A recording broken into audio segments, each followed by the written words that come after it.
warahmatullahi wabarakatuh. Halo guys, welcome to my YouTube channel. Apa kabar nih semuanya? Pasti sehat-sehat kan? Nah, di video kali ini kita akan berdiskusi tentang pengelolaan sampah oleh pemerintah daerah. Sebelumnya perkenalkan, nama aku Amalia Safira. Aku dari Universitas Ahmad Dahlan, jurusan biologi. Di samping ada teman aku nih. Halo semuanya, kenalin nama aku Harisa. Aku dari Presiden University, jurusan Ilmu Komunikasi. Salam kenal semuanya. Nah, tanpa menunggu lama, langsung aja deh kita mulai pertanyaan pertama. Menurut kamu gimana nih Har, tanggapan pemerintah kita terhadap sampah di daerah Bekasi ini? Beneran serius gak sih nanggepinnya atau cuman omong belaka aja? Oke, jadi teman-teman sebelumnya ini reminder dulu ya. Kita kan mahasiswa nih, jadi kita benar-benar fokus untuk berdiskusi sama belajar. Jadi kita nggak ada background pemerintah sama sekali. Jadi nanti kalau misalkan ada perkataan atau perbuatan yang kurang berkenan, mohon dimaklumi kayak gitu. Oke, lanjut. Aku mau jawab pertanyaannya. Untuk hal itu aku menjawab ada progresnya. Jadi kelihatan dari programnya itu seperti mereka berkolaborasi dengan pemerintah. Mereka juga berkontribusi untuk pengelolaan sampah di aliran Sungai Citarum. Kemudian mereka juga membentuk forum-forum nih, yang dimana forumnya ini bertujuan untuk menginformasikan ketika ada sampah di daerah mana. Nah, nanti mereka akan bergegas untuk sama-sama mengeksekusi sampah tersebut. Terus kemarin juga tahun lalu di 2021 mereka pernah mengadakan pengerukan kali sampah, kali di Cikarang gitu kan. Cuma pada saat itu mereka memang terkendala dari anggaran, karena mereka pikir hanya 3 km aja nih teman-teman, tapi ternyata pas udah di lapangan itu udah 10 km. Jadi berarti di luar inilah ya, di luar. Jadi mereka bener-bener sedang mengadakan atau mengusulkan pengajuan dana gitu teman-teman, kayak gitu sih Tak. Oh, berarti ada ya, nggak cuma ngomong-ngomong belaka aja. Oke deh, lanjut ke pertanyaan kedua.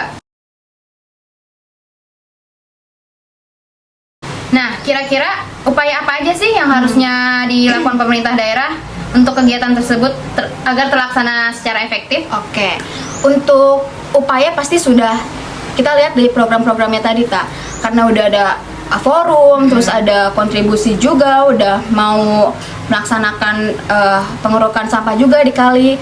Tinggal kekonsistennya aja nih.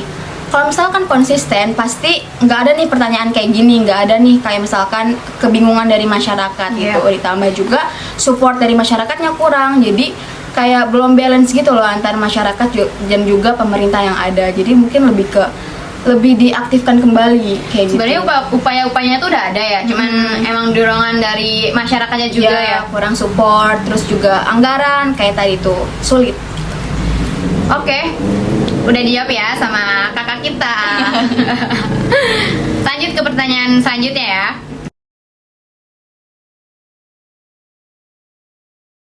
Nah, kemarin sempat baca berita nih, di kota Bekasi ini tuh bisa menghasilkan 1.800 ton per harinya. Itu kan wah mantap banget ya, 1.800 ton. Nah, menurut pendapat Harisa, ini gimana nih? Oke, kalau menurut aku ini nggak wajar banget sih ya guys, karena 1.800 ton per hari itu kayak banyak banget. Bahkan mantep, nggak semuanya 1.800 itu ke TPA. Sebagian tuh masih ada mungkin ketimbun atau gimana. Mungkin yang 1.800 itu yang kelihatan kali ya? Iya, yang kelihatan. Bahkan mungkin TPA juga udah menggunung banget Ta. Jadi itu benar-benar gak wajar sih menurut aku, kayak gitu. Oke. Nah itu tuh solusinya tuh gimana kira-kira untuk mengurangi yang sekiranya sehari bisa dikurang lah, jangan sampai segitu gitu.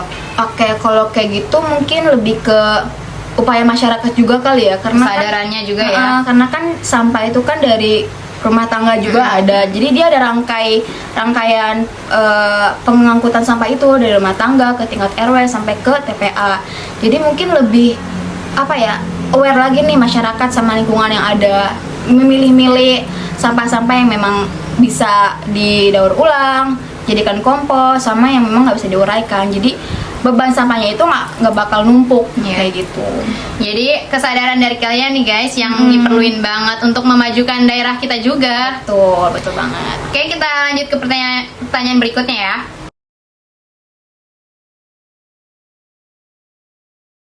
di Bekasi sendiri kan ada TPA tuh di Bantar Gebang ya. Nah, di sana tuh udah banyak banget sampah yang tertumpuk di seperti gunung lah, istilahnya udah banyak banget kan.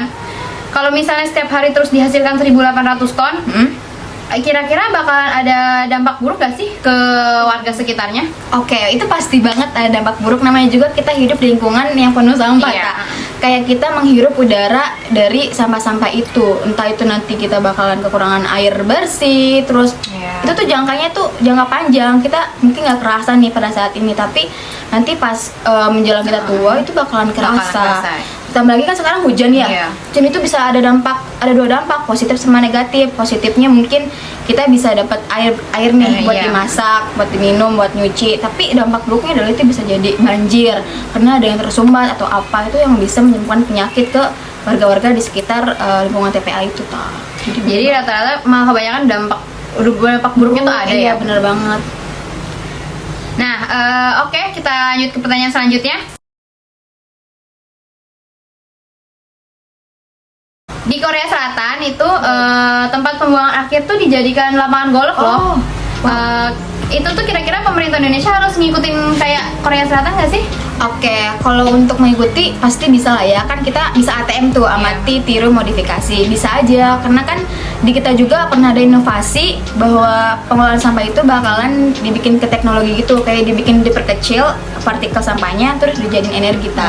Terus di Bantar Gebang juga, kalau nggak salah pernah ada tuh speak up, mau dijadiin lapangan golf juga, cuman dia sulit gitu, nggak mudah mengalihfungsikan tempat pembuangan sampah menjadi lapangan olahraga gitu. Jadi itu bukan sesuatu yang harus jadi, jadi susah, ada harus persetujuan yang mana-mana. Kan banyak ininya lah ya, persetujuan yang lainnya gitu. Itu yang bikin sulit sih. Oke, kita lanjut ke pertanyaan berikutnya. 誰かの声がする誰かをずっと呼んでいる Menurut kamu penting nggak sih melibatkan masyarakat untuk kebijakan pemerintah ini? Nah itu tadi yang pertanyaan awal-awal sebelumnya tadi tuh perlu banget. Jadi perlu banget nih yang namanya support dari masyarakat. Pokoknya kalau misalkan kita nggak mulai ini dari diri kita sendiri, ya itu nggak akan jadi apa-apa guys. Itu nggak akan mencapai tujuan yang kita inginkan, memiliki lingkungan yang bersih, yang aman, yang nyaman gitu. Karena kalau dari kitanya sendiri enggak, ya pemerintah juga bakalan biasa aja, nggak ada support gitu. Jadi perlu banget ya kalian. Yuk, jaga ya lingkungan kalian biar tetap bersih, nyaman, tentram, dan sehat. Tuh. Oke, kita lanjut ke pertanyaan berikutnya. Nah, kalau memang penting itu kira-kira pemerintah tuh harus melakukan apa sih untuk masyarakatnya bisa membantu pengelolaan itu?